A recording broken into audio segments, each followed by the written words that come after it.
Here on Indie Style, we'll feature successful entrepreneurs from across the globe who are making incredible strides in their industry. You may not know their names yet, but you soon will. I'm Leah Devon, and this is Indie Style.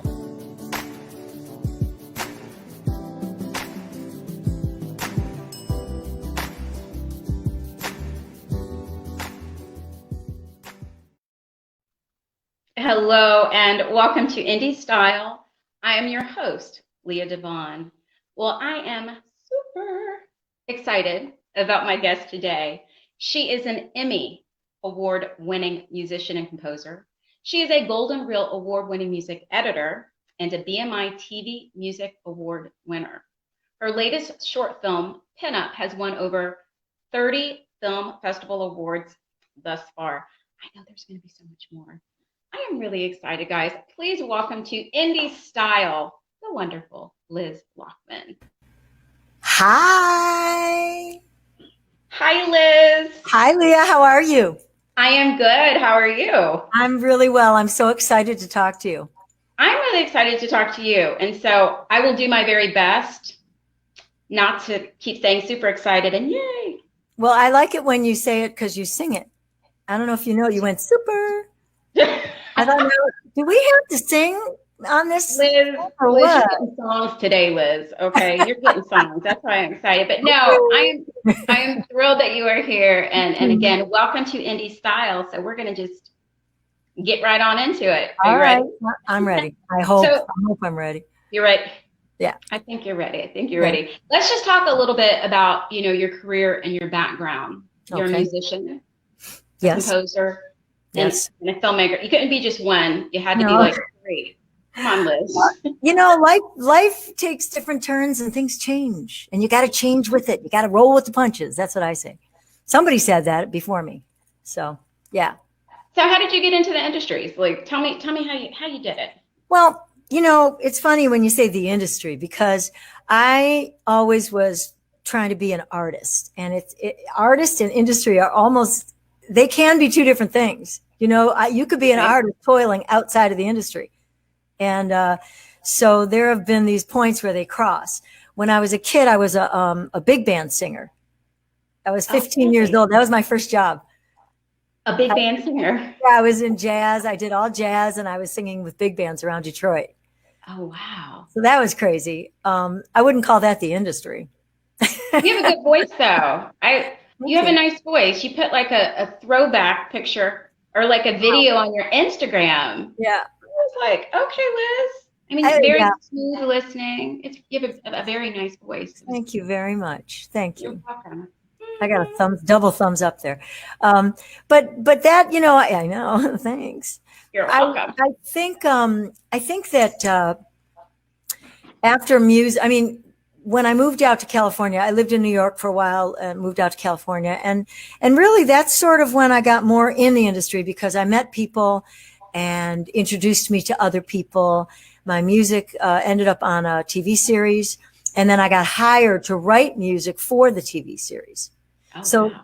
That was because somebody introduced me to somebody and they said, oh, let me hear your stuff. And I did, and they liked it. And so, that had a lot to do with how I got in the industry in the beginning was meeting people, and having them be interested to either hear me or read what I wrote and stuff like that, Right. No, I understand. So did you, so I get that part with the music part because it is a lot of trial and error and it's, sometimes being in the right place and being in, right place, right time. And of course, just having that talent to do it. Yeah. What about film? Like, did you go to film school? Did you study film? I didn't. I'm kind of self-taught. I don't hate to say it, but I will say that I did not go to film school. I learned by doing. When I was a music editor, that got me into sort of the post-production world of editing film. I didn't edit picture, but I was around editors and I saw and experienced what changing 2 or 3 frames here and there would do. So, and I also got to work with a lot of great composers and we were deciding where should music start in this scene? Where is the part of the scene that needs or that calls for a little deepening or bolstering, or, and so it really all helped me when I decided to create my own films. It helped me to utilize all that stuff I was learning then. And then when I started doing my own filming, it was because of my partner, Susan Feniger, who is a chef. And there's a little story coming. You have to share them because I watched her videos too. Go ahead, continue. Well, Susan is a celebrity chef, and she used to be on the Food Network for a lot of years and has restaurants. And she decided she was going to open her own restaurant away separately from her business partner, Mary Sue Milliken. She just wanted to do her own thing for a second. Okay. And they own the Border Grill. They own, it's in Vegas, it's in LA. They have a new restaurant called Socalo together in Santa Monica, and it's all Mexican. It's great. Anyway, she wanted to do street food from around the world. And so that's her passion, street food from all different countries. So I decided to film this because I thought it was interesting that here was a person at the top of their field and ending up having to start over again. And so, because she couldn't really use the shared things that they had built together, she couldn't use the kitchens to test their recipes. She couldn't use, their team of people that they had put together. So I filmed it, and I didn't know what I was doing. I mean, half the time, oh God. Hey. I did it again. Wait. I heard my name. Hi, Susan. I'm cheering. Is it there? I apologize. Hi. Oh gosh, wait, Liz, did you see me do, what is wrong with me? Again. I'm cheering and doing thumbs up. I'm just appalled. You're a different person today. I heard my name from the other. Oh my gosh. Like it appears. That's the plus of me working from home. I hear Liz talk about me and I can just appear. She's like saying all kinds of goodness and smiling, and I'm giving you thumbs up and cheering like I'm 10. I have to hold. And the hair. Okay. So. Bye. Bye. Anyway, there she goes. So there she goes. So when I was editing, I made little 2-minute videos at first before I decided to make a documentary film out of this. And I also included us going to Southeast Asia and China, where she was tasting street food. I didn't say we, because I feel like I was dragged.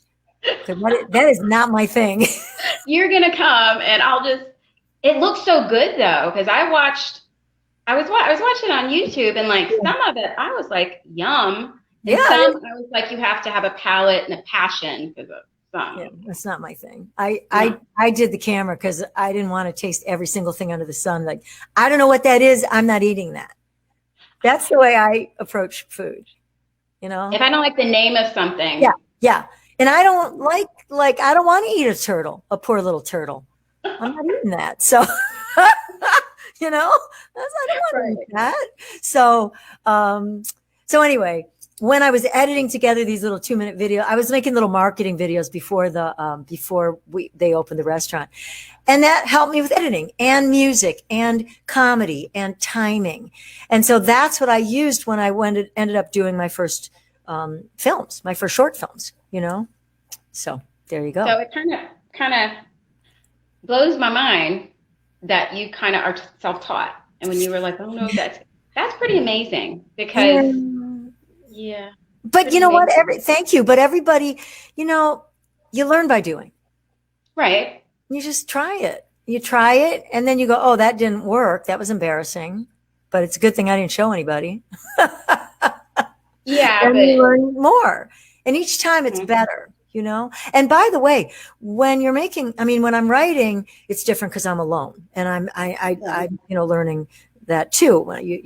But when you're making film, it's a team. It's a huge teamwork effort, unless you're doing everything yourself, which most people don't. Right. So it elevates everything that you do with a team, elevates the product. So it's kind of cool to see it from what you thought it would be to what it ends up being, Right. So how do you get people to, like, when you kind of first started out, like, Yeah. how do you get that little team around you when you kind of, I'm new and this isn't, how do you do that? Well, I think people were drawn to my enthusiasm. That's one thing. I could see that, yeah. You know, and then when they read what it was I wanted to do, they liked it. So that worked Right. out. That was lucky. Yeah. If an actor is drawn to something, they'll do it. Or if a director of photography, a cinematographer thinks it'll be challenging and interesting, if they like the story, then that's how people sort of end up coming on board. Yeah, I like the energy and I like the product. Right. And it sounds cool. So, that's cool. So that's how I also promised them free food. Do you think Come and work with me? I will feed you. Did that have anything to do with it? People love food, so that. You know what? So a lot of people worked for the restaurant trade out. I said you get a couple meals free at Border Grill, and they were like, "What? Cool! Oh man, I'll give you some hours." Okay. Surprise, right? Yeah. Look it. So there have been so many ups because you're just such a great person, so I get it. I just totally get it. You and my mother agree a lot. Do we? Yeah, the amazing Liz. I'm such a great person. But you know what? It's so interesting and I say this often, and I really do mean it, when you meet somebody and they exceed your expectations of who you think they are as a person. And when that's you're not talking about Susan, right? Because she was just. We love her too, yes. But it's so funny when I was telling you that I was, my show features wonderful entrepreneurs that are successful. So I'm very inspired by your journey and what you're doing. And that, of course, is what drew me to finding you on Instagram. But I go, every time you do a post, I'm smiling, I'm laughing. You guys are doing, you're doing something silly, but you're also just really just winning in your industry. So I really respect that. So there has to be challenges along the way. So like what's something that you've had to overcome in the industry or the entertainment field? I don't see myself the way you just described me. So that is a problem. Okay. For me, I want to direct my first feature film. That's what I want. And I haven't done that yet. I am working on that because Pinup was about, I wrote the feature first and I made a short on paper about it. And then I made that short as a proof of concept saying, hey, if people like this, they'll also like the feature. So you all in the industry, producers, etc., should take a look at this script. It's viable. People are liking it. That's the idea. So for me, that's my challenge. Yeah, I'm still trying to get over that wall. Right. Well, you're doing pretty good climbing that wall. Thank you. So Pinup is one. Let's kind of talk a little bit about Pinup because that's your latest. That's called a short film, right? Yeah, it's a 19 for now. Yeah, 19 minutes and 43 seconds. Okay. Yeah, and that's not a feature film. I mean, the feature will be, an hour and something, Once it's all finished. So can we look at your trailer and then come back and talk about it? Sure. Okay, here we go. Okay.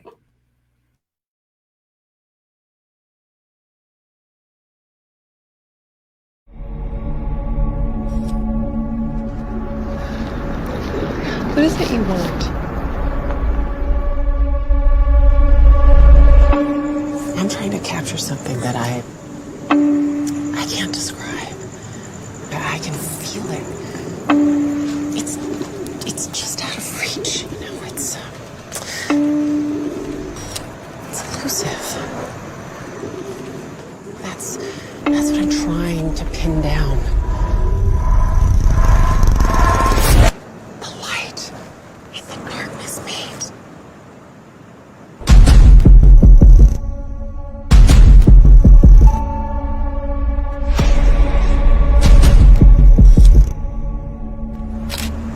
Therein lies perfection.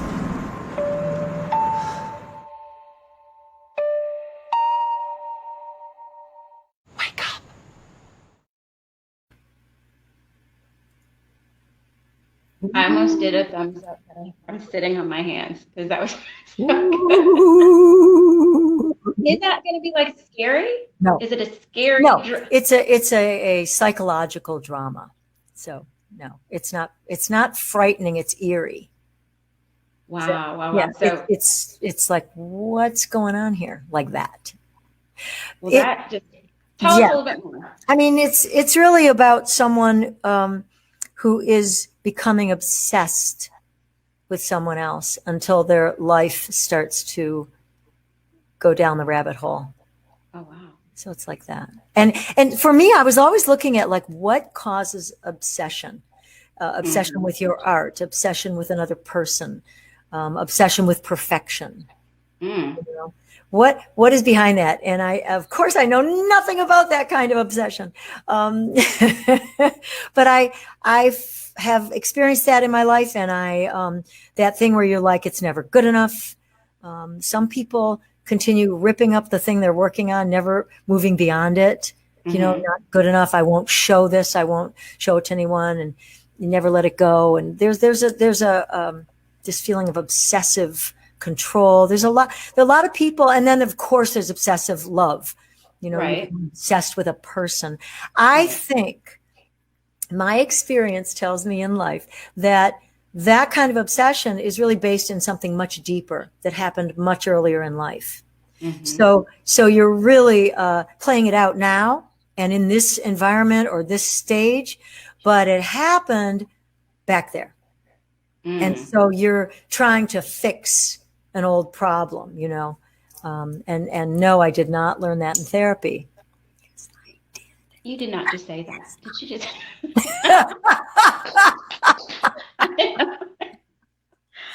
I will love myself. No, that's a very, that is a really deep concept. And, you know, I watched that trailer like 6 times because it was captivating. Were you obsessed? I was absolutely tired because I'm like a 5-year-old. I'm in bed by like 9:30, and I was up till 2 o'clock, just kind of watching and looking. I feel so proud. Like, I'm proud. I'm proud that I could make you stay up. Are you excited? That's great. Yeah. I know. Like, I'm watching those Lachman films. Don't bother me. Nobody bother me. I never stay up this late. Let me have my big girl moment.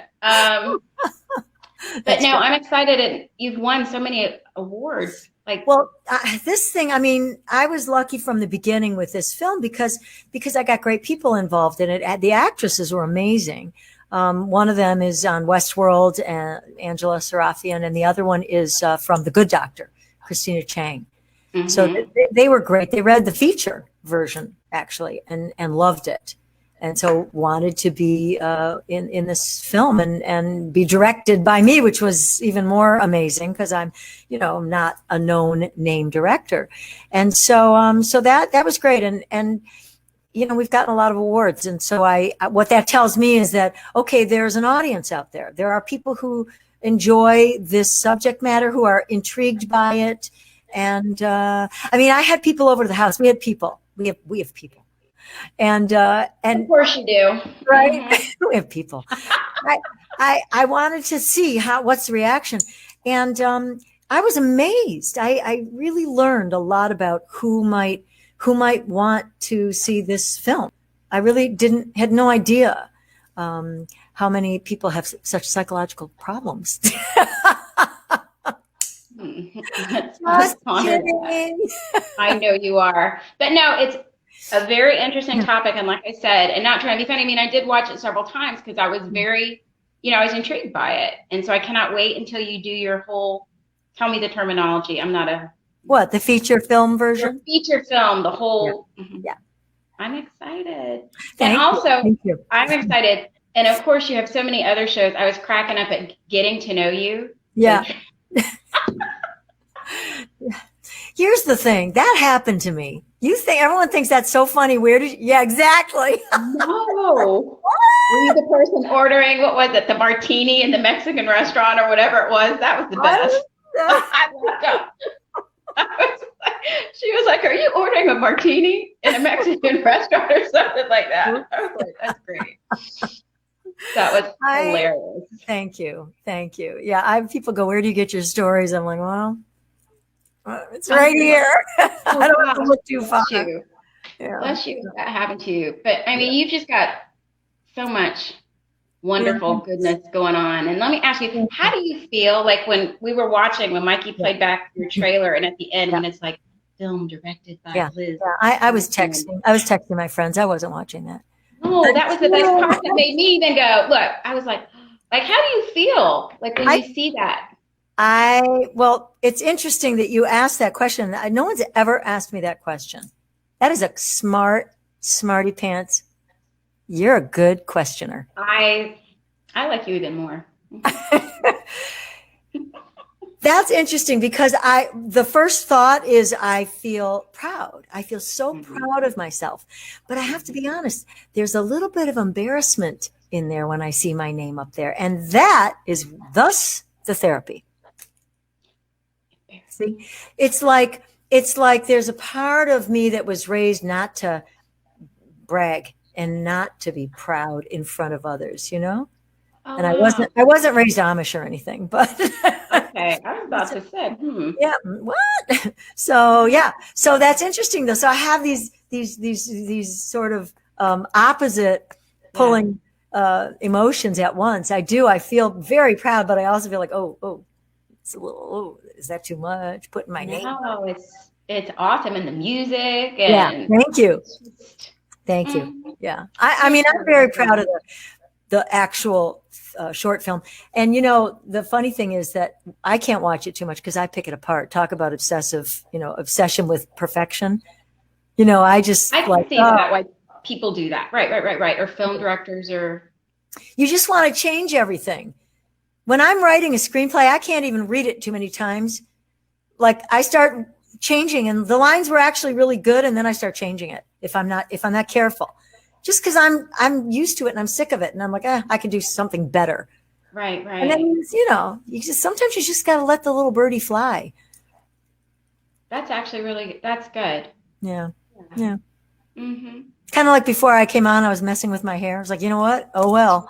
I was like, I'm not going to do this. I will not do this. I'm not doing that. This is like so exciting. Okay, so it's interesting to me, and so much success that you've had, and it's just like I'm excited because now I know you. I mean, even though you're very far away from me, I get to watch you do all these wonderful things that you're doing, and it's so interesting because I know everything you do. It's just going to be so good. You're just really talented, and I really genuinely mean that. I mean that from here. And I might cry now. Don't cry. I'm going to cry. I'm not in the cool mic.